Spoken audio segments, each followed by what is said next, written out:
I'm Robin Gagnon. And I'm Eric Gagnon, and we sell restaurants. We started the nation's largest restaurant brokerage firm, We Sell Restaurants, over a decade ago. You can find us online at WeSellRestaurants.com. That's not the only place to find us. We're on your radio once a week with the leading authorities in the restaurant industry talking about subjects trending in this business.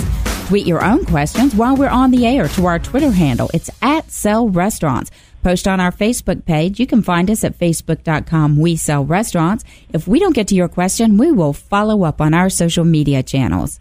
Our goal is to satisfy your appetite for acquisition, feed the need for restaurant reality, and serve up a recipe for business success. If you have any ideas or any comments for the show, feel free to email me. I'd love to hear from you. My email is Eric, E-R-I-C, at WeSellRestaurants.com. Today, we're asking, where's the beef? The cattle industry in America invented farm-to-table, with ranchers, butchers, and chefs combining to place this important protein on plates and on pallets. We are talking to those close to the industry to learn about topics ranging from the newest cuts of beef and how they are being prepared to how the industry produces more than 1 million jobs in the U.S., creating a ripple effect in the economy. Why are those steakhouses still a favorite of Americans? We've had a love affair with beef since the Wild West was settled. Welcome to our show. Our first guest, Eric, kick it off. Well, for our first guest today is Suzanne Bentley, who is the Director of Industry Information for the Georgia Beef Board. Bentley promotes beef across the state of Georgia to spread the positive message of beef and let everyone know that beef is a safe, healthy, and wholesome protein. She represents Georgia's farmers and ranchers on behalf of the Beef Checkoff Program. Suzanne, thank you for speaking with us today. Yes, thank you. Okay, and our second guest is Kirk Halpern from Halpern Steak and Seafood. Kirk is a 25-year meat industry veteran. After graduating from Duke University School of Law and briefly practicing, he joined his father's family business, Buckhead Beef, rising to president, COO. In 2005, Kirk started Halpern Steak and Seafood, where he, his father, Howard Halpern, their partners, and other team members have built the leading meat purveying company with sales last year of $340 million. Kirk was elected to the board of the industry association and serves locally on the board of directors of the Goodwill of North Georgia. He has a passion for growing farmer-driven programs and developing specialty lines and meat cuts. Kirk, thank you so much for joining us. Robin, thank you very much for having me here as well. Well, let's get started. Suzanne, 1 million jobs. That's the number of jobs created by the beef industry in the United States. What can you tell us about Georgia's involvement in that thriving industry? That's right. You know, here in Georgia, we have right around 15,000 cattlemen just in our state right here that provide us with that safe, healthy, and wholesome beef options 365 days a year.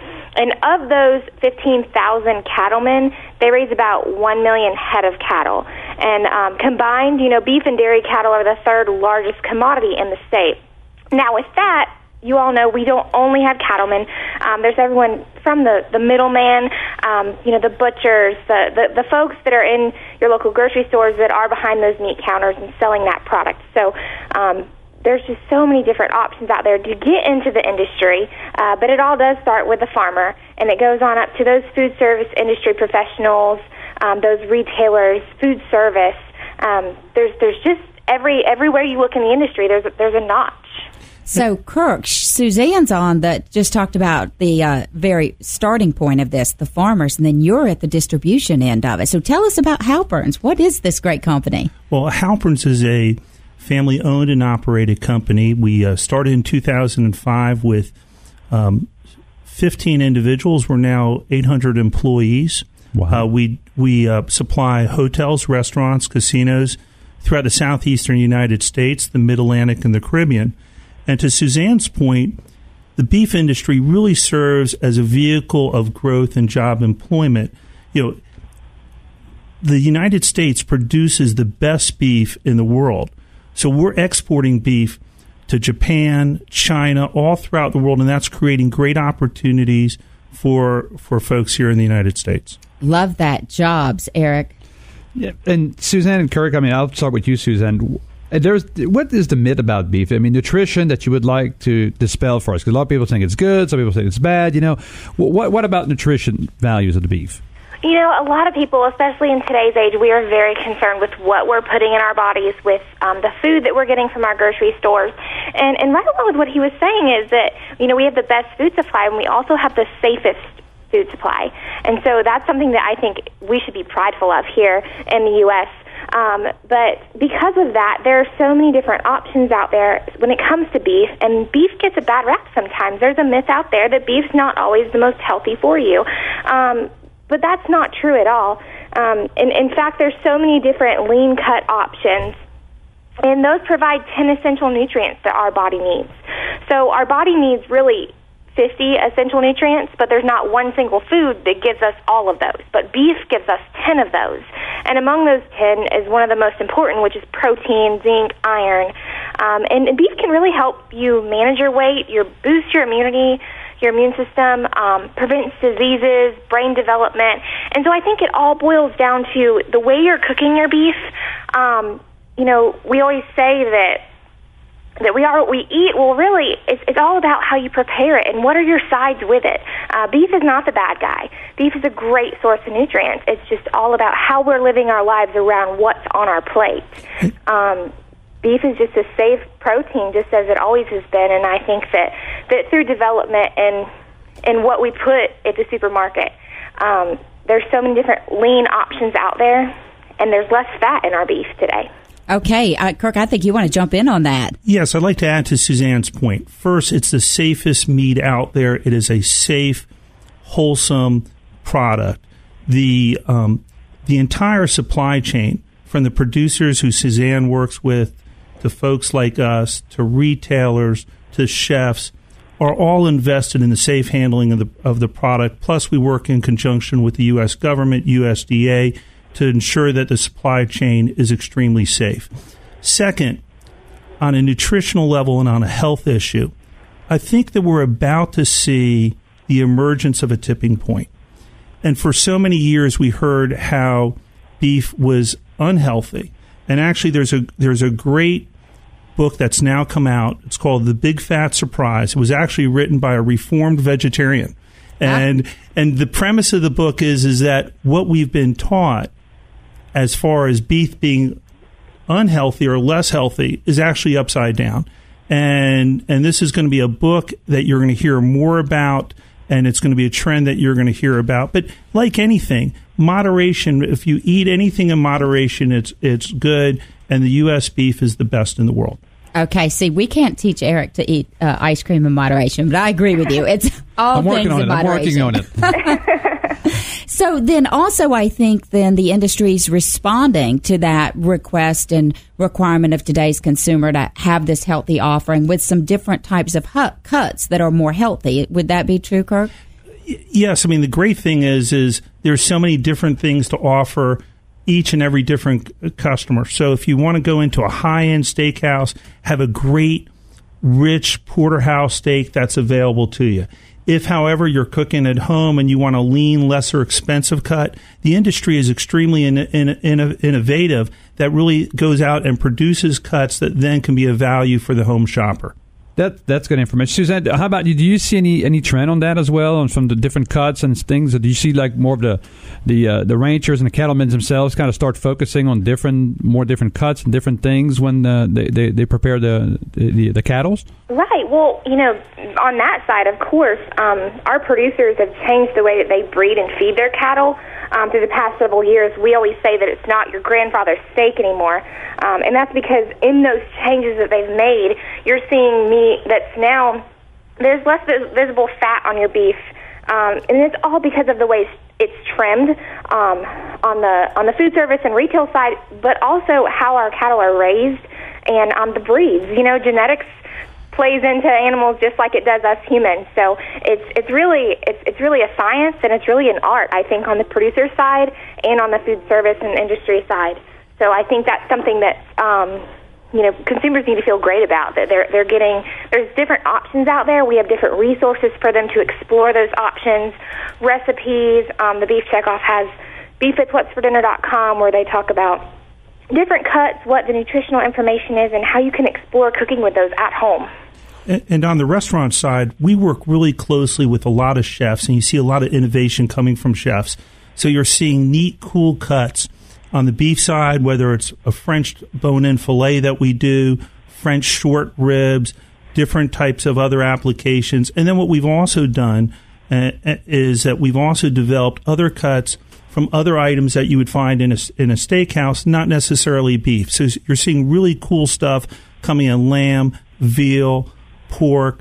We're doing a lot with red deer, elk, and today's chef loves to play with new stuff. And because the menus can be reprinted on a daily basis, quick and easy, they're able to take advantage of what's cool, what's out there, what's hot, what's neat, and show and serve that to their customers. I think that's great that he mentioned that, because they're experimental and they have the knowledge on how to vamp up those different cuts of meat out there. I really think that provides our consumers with what they're looking for. Sometimes, especially the millennial generation, they get bored, and they may not always know what to do at home with that, but then they go to the restaurant, and it's meeting their expectations and their needs of what they're looking for as a foodie generation. And so, are we using also more of the cattle so there's less waste than it was in the past? Because maybe some of these parts before were just thrown to waste, and now they're being utilized. Right. Actually, what's happened is that if you go back 30 years and you went to a steakhouse, what you would normally see is the same few cuts: ribs, strips, tenderloins.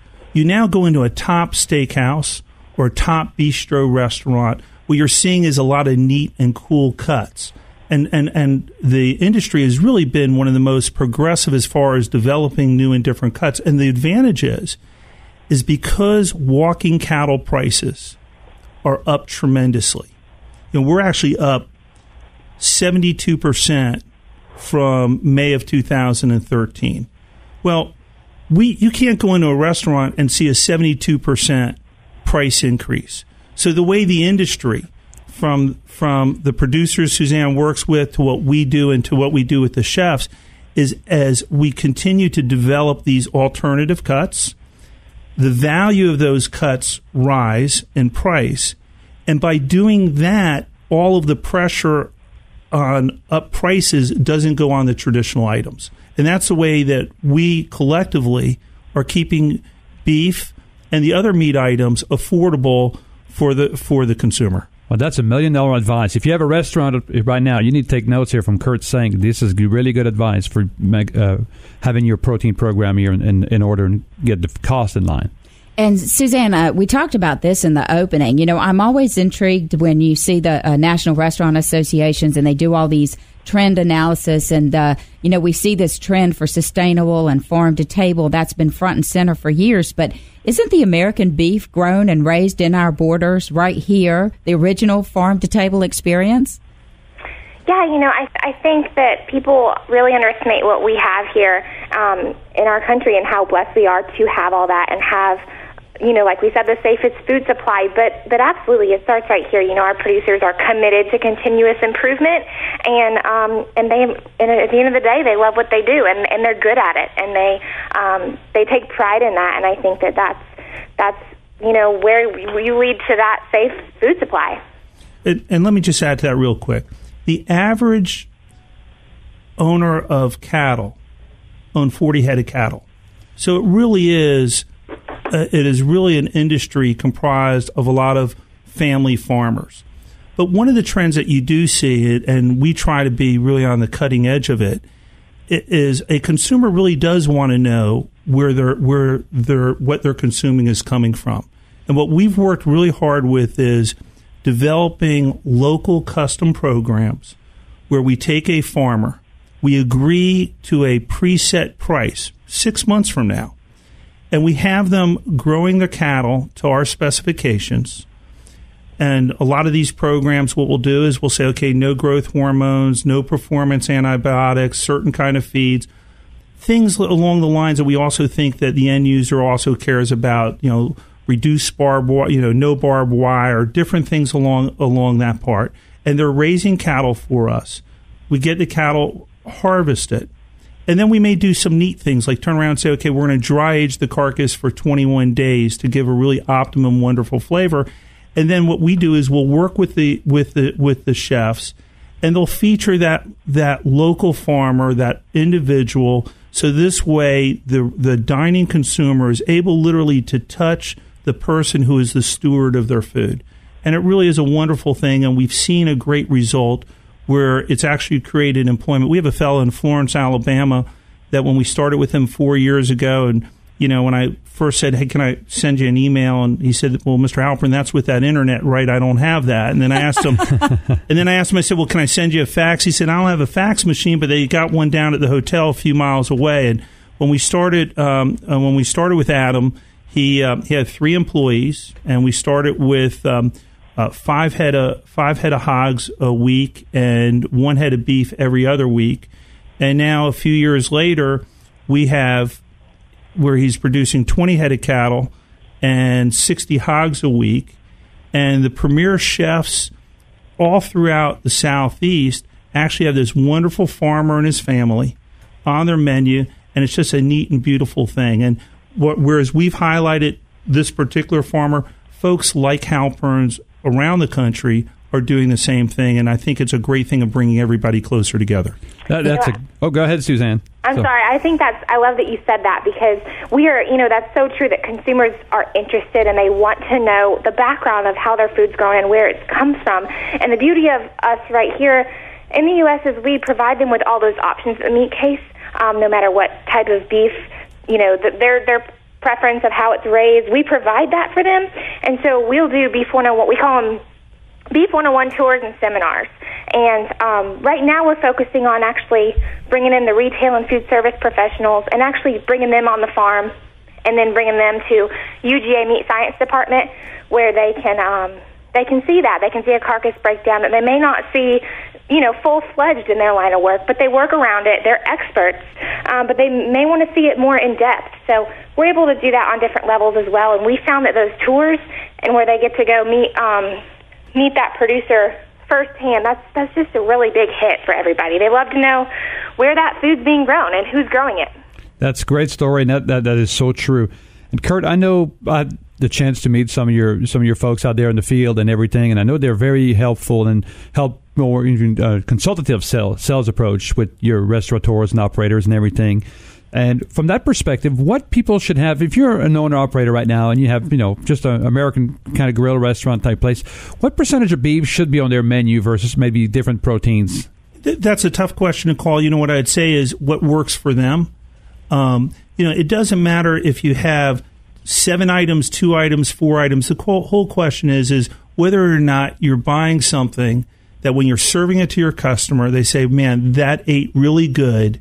It exceeded my expectations, and it was within where I made a profit, and it's within the price points of my targeted consumer. And the great thing is today you can make a decision, and if it works, you keep with it, and if it don't work, you change gears. And I would say that just to break all of the preconceived notions that one may have, and you can show it as a special, and if it works, you keep on playing with it. But it also gives you the ability to keep being fresh to your consumer, because maybe this week you're featuring local beef raised by Adam Cox in Florence, Alabama, and next week, in addition to having that, you may now all of a sudden bring in some American Wagyu beef. But the whole key is to take advantage of where the pricing is right, but the quality and the dining experience is perfect. So that's why it's important to work with your rep and on a weekly basis and communicate and talk to them to make sure that you have these opportunities, correct? And then what we try to do is a lot of our reps have our suppliers, the guys who are growing the beef, growing the lamb, growing the pork on their iPhone. And they're engaging in a conversation with that direct farmer with that restaurateur, and the restaurateurs love that. I was just in Charleston, South Carolina this past weekend for a industry association meeting, and all of the chefs are all featuring and identifying the specific farmers or where their product is coming from. And I believe that's the trend, and that's what the younger generation wants to see. So there's a story and an experience around that meal. It's not just here's the menu, here's the item. You are really engaging with that customer. Absolutely, and the story has to be true. It has to be real. It cannot be smoke and mirrors. What restaurateurs tell us is that often especially when they have younger diners in with them. They literally see the folks taking out their smartphones and they're Googling the different name brands that are on the menu. So you can't have smoke and mirrors. It's got to be the real deal. Oh, that's right, because Google will find you out. That's great. So, Suzanne, let me ask you a question. Is there number one thing that drives consumers to steak?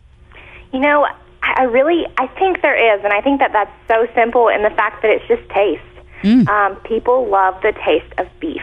And so if we can help them out and understanding that it's okay to love beef, that it's safe and it's healthy, I think that, you know, that's the all-around package right there, is that it tastes great. People love the taste of it. It sells itself when it comes to taste. And so I don't think that has changed over the years. I think that that's always going to remain that you know, one simple point.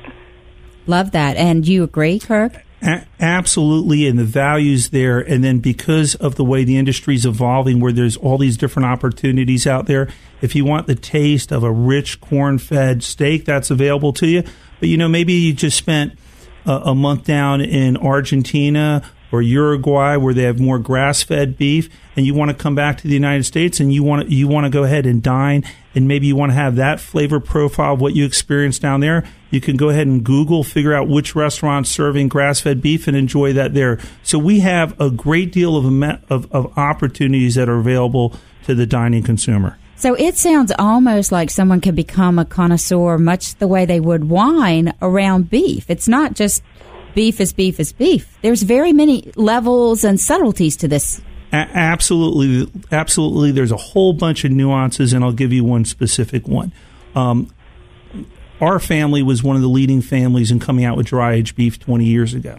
And we had one type of dry-aged cooler, one type of application.